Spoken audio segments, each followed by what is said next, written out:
Hello friends, I am Rishabh Shah, and in this video I would like to explain what you as an investor should look at before buying automobile stocks for your portfolio. We have created a group of 5 best auto and auto ancillary stocks to buy. Hero MotoCorp, Maruti Suzuki, Bajaj Auto, Eicher Motors and MRF. This stocks is for long-term horizon, keeping several fundamental factors in mind. As an investor, this will guide you to make your own checklist and research these stocks better. To start with, I will give you a brief about the auto sector as a whole. It contributes about 50% of the manufacturing GDP in India and 7.1% of the overall GDP. A lot of other sectors such as steel, iron, rubber, oil and glass rely on this sector. This shows why it is so important for the health of the economy.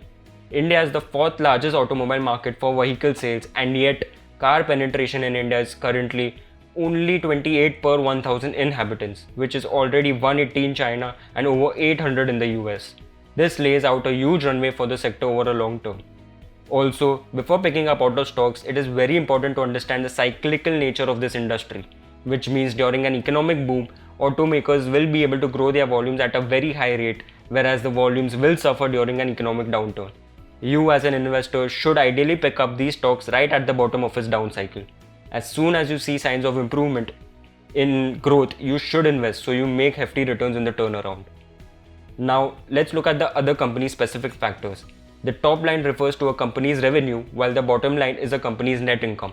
It is important to pay attention to them for signs of any changes from quarter to quarter and year to year. Any significant decline would be a red flag. Looking at an example of Maruti, over the past 5 years, the company has grown its top line and bottom line at a rate of 8.3%. These are superior numbers in the auto space. Maruti is a leader of the pack and can be a good starting point as a benchmark for your stock.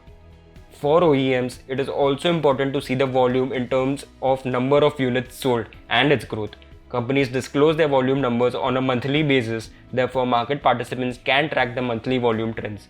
This is a very useful metric for the auto industry. As you can see, Hero MotoCorp FY20 sales volume have fallen down to its FY16 levels, showing a huge decline in units sold. FY20 was not a good year for the sector as a whole. Now, an operating profit margin is a measurement of how much profit a company makes after deducting its variable cost of production. A company needs a healthy margin in order to pay its fixed costs such as interest on debt or taxes. A high and improving operating margin is a good indicator that a company is being managed well. Hero MotoCorp has consistently improved and maintained its operating margins over the past 5 years, showing its reliability. Now, let's look at the return ratios such as return on equity and return on capital employed. Both these ratios are used to measure the efficiency with which a company can generate profits. These are important measures which should be compared with the industry peers as well. The trend of these ratios should be looked at to see if they are improving or not. The stocks in our model portfolio have delivered superior return ratios consistently as shown in the table. The next metric is the debt to equity ratio that helps to determine how a company finances its assets.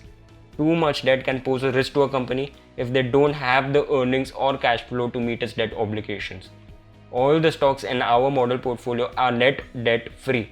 These companies will enjoy a higher valuation compared to the highly indebted ones, since they will be able to conserve cash instead of paying interest. These cash reserves will help them fight uncertain times and recession. Price to earning ratio and dividend yield are key valuation metrics.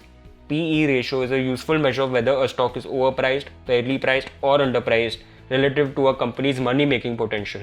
This ratio can be compared with the industry average to determine if the company is fairly priced. Let's take a look at Bajaj Auto, currently trading at a price to earning ratio of 16.1 when compared to the industry average of 22.58, making this company undervalued and a good bet. Coming to the dividend yields, dividend are the portion of a company's profit that are distributed to its shareholders. It is important to find out if the company is going to be able to continue paying these dividends during recession and bad times. Through the years, Bajaj Auto has continued to pay dividends with a dividend payout ratio of mostly 40% and above. Any changes in the dividend schedule can also be considered as a red flag.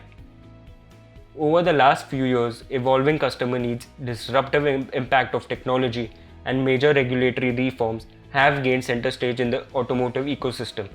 The companies are facing increasing pressure to develop, upgrade, and successfully launch new and innovative products to meet changing customer demand. In the recent past, automobile industry has been struggling with insurance covers being made compulsory, BS6 transition, threat of electric vehicles, and of course the COVID-19 pandemic. Rising concern for climate change and sustainability has led to the need for alternative energy such as electric vehicles. This will disrupt the auto components companies as it has only 20 moving parts, while a regular petrol or diesel vehicle has more than 2000. Apart from this, there has not been much respite as the industry demands some relief from the government in form of GST reductions or scrappage policy. These newly emerging trends are truly testing the automobile companies' ability. Companies will have to be fundamentally strong and capable to remain relevant. We believe that the companies in our model portfolio match these requirements and have witnessed several business cycles and emerged stronger each time.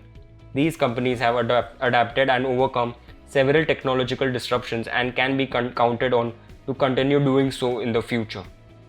Thank you.